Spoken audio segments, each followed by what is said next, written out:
Last week, we explored conflict resolution, and today we're talking about forgiveness. Peter asked Jesus, "Lord, if another member of the church sins against me, how often should I forgive? As many as 7 times?" Jesus responds, "Not 7 times, but I tell you, 77 times." That's a whole lot of forgiveness. Then Jesus tells us a parable to bring this message home. As John just read for us, there's the king who wants to settle accounts with his slaves. One of the slaves owed him 10,000 talents. And since he couldn't pay, the king ordered him to be sold along with his wife and children and all his possessions. There's debate if these characters should be translated as slaves or servants, though the New Revised Standard Version of the Bible uses slaves, so that's what we'll use today.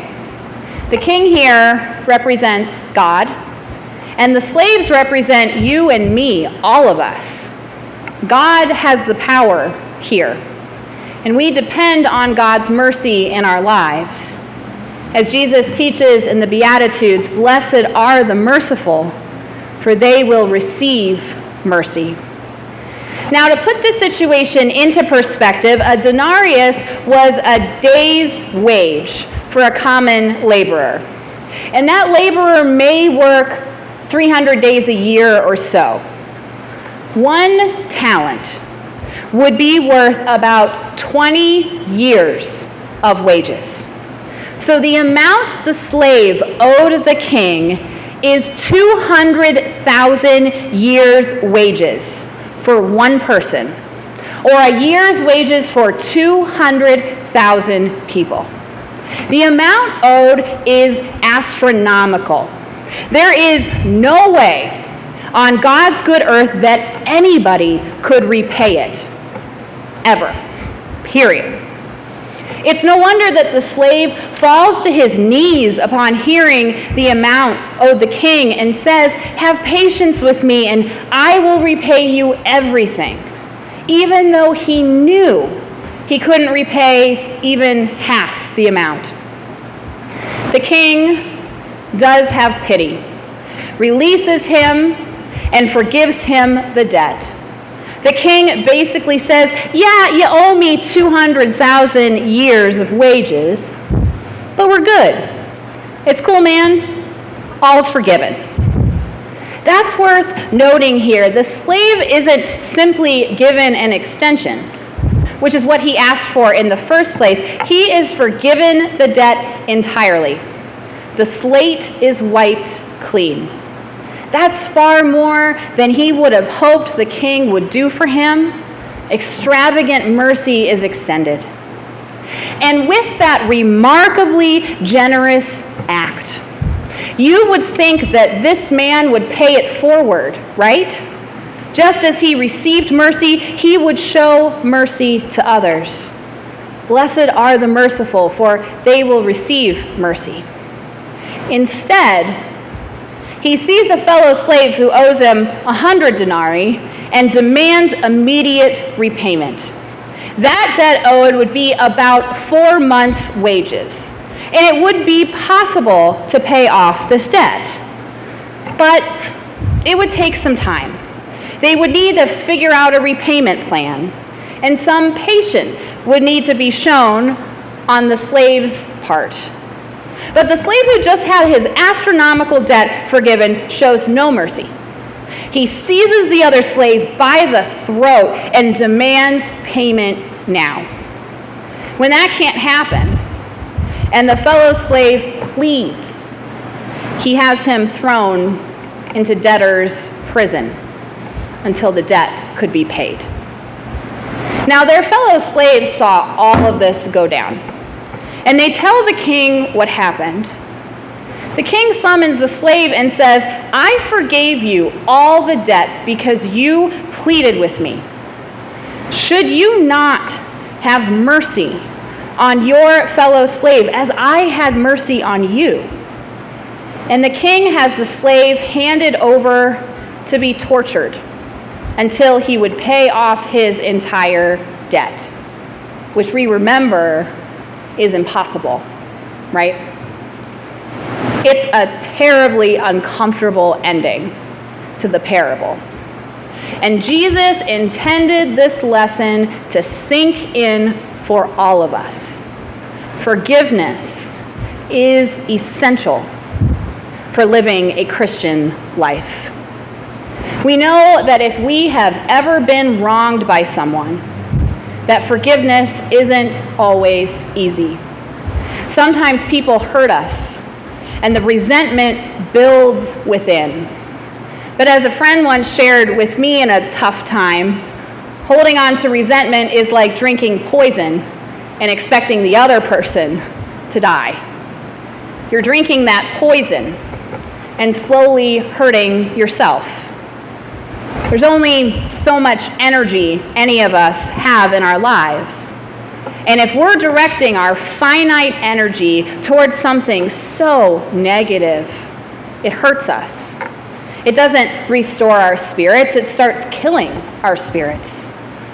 It's hard to let go of hurts in our own families and with our friends, let alone in the church. Though we have to keep in mind that sometimes we are the ones wronged, and other times we are the wrongdoer. And it reminds me of a time when I was the wrongdoer, and I had to seek forgiveness from my older sister, my only sibling, Maureen. One fall day, when Maureen and I were both in elementary school, she and I were outside playing. Maureen said something really mean to me, and instead of walking away or verbally responding, I decided to seek my revenge another way. Looking on the ground and noticing that the tree I was standing near was shedding burrs all over our yard, a plan hatched in my little mind. Bending down and picking up a handful of those prickly burrs, I lunged at my sister, who never saw me coming. Knocking her down and pinning her to the ground, I took my handful of burrs and I tangled them as well as I could in her thick blonde hair. Maureen laughed at first at my immaturity. I hadn't hurt her too badly. But when she tried to pull the first burr out of her hair, and she realized it's not budging, she ran into the house to get help. After a while of staying outside alone, I headed into the house to face the music. Walking into the kitchen, I found my sister sitting at the kitchen table, glaring at me through angry tears. Our mother was hunched over her with a can of peanut butter on the table, and her hands tangled in my sister's hair, gently attempting to find all the burrs and slide them out after applying peanut butter to each knot. Looking down at my feet, I mumbled my apology. And our mother shot me an angry glare, sometimes only mothers can give, and said with a voice full of ice, Lorincz, look what you did to your sister. You ought to be ashamed of yourself. Truthfully, I was ashamed of myself. What I did that day to my only sister was awful. Yes, we were in elementary school, but I was old enough to know better. I hurt her on purpose, and I stubbornly refused to respond to her verbal insult in a more mature way, letting my temper get the best of me. It took a while for my sister to forgive me. There was more than one sincere apology said on my part. And the forgiveness probably came once her hair no longer smelled of peanut butter, which took several washes. But she did forgive me, and we can all laugh about this story now.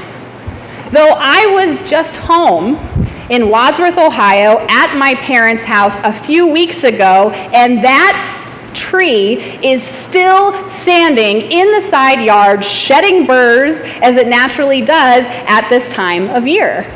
And that tree is still a reminder of a natural quick temper that I've done some work on since childhood days with Maureen.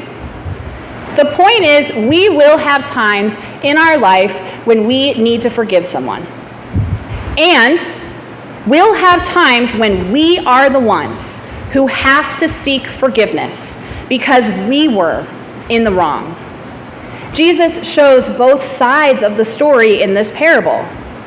The slave is forgiven at first by the king and then has the opportunity to forgive someone else and pay the mercy forward. But he doesn't. This parable does end harshly, and it's meant to make us think. If we expect people to forgive us when we wrong them, then we had better be willing to forgive others when they wrong us. Forgiveness has to go both ways. Here's something to keep in mind, though. Jesus telling us to forgive as many as 77 times has to be in conversation with the greatest commandment Jesus ever taught. We have to be vigilant in contemplating the implications of Christian teachings. Otherwise, serious harm has been and continues to be perpetrated by certain leaders of the church in the name of God. Telling a domestic violence victim to stay in an abusive relationship, because Jesus said to turn the other cheek, and Jesus said to forgive people 77 times if they sin against us, is the last thing Jesus would ever want of his beloved children. Because it goes against the greatest commandment Jesus ever taught. Love God, love your neighbor, and love yourself. It's spiritually wounding and theologically lazy to not engage with what Jesus meant when he taught to turn the other cheek if anyone strikes you or forgive someone 77 times. We spend time every week looking at our Christian faith and asking important questions because what we believe and what we're taught in church has consequences. Getting to the heart of Jesus' message matters. Love of self matters, in addition to love of neighbor and love of God. We can forgive those who hurt us and let that anger and that pain no longer be at the center of our lives. That's for us to be healthy, so that we can keep God at the center of our lives as opposed to the wound. Doesn't mean you have to stay with the person who hurts you. That's not the outcome or sole intention of Jesus' words here. God willing, the outcome is peace. Peace for God's sake and peace for ourselves. Author Marianne Williamson once said, "Forgiveness is not always easy. At times it feels more painful than the wound we suffered to forgive the one who inflicted it. And yet, there is no peace without forgiveness." At the end of the day, we figure out what extending mercy looks like in our lives in order to have peace. We figure out what receiving mercy looks like. Peter's original question and the parable Jesus tells about the king and the slaves is a call to examine our own lives and figure out how forgiveness works, knowing that we don't have infinite time and energy any more than that slave had 10,000 talents to repay the king.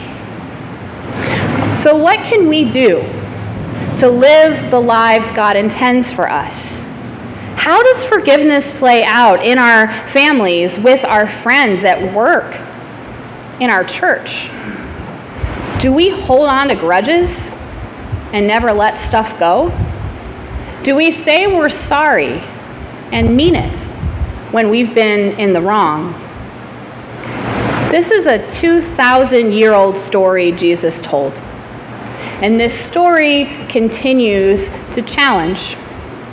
Just remember, for these words are true. Blessed are the merciful, for they will receive mercy. Thanks be to God. Amen.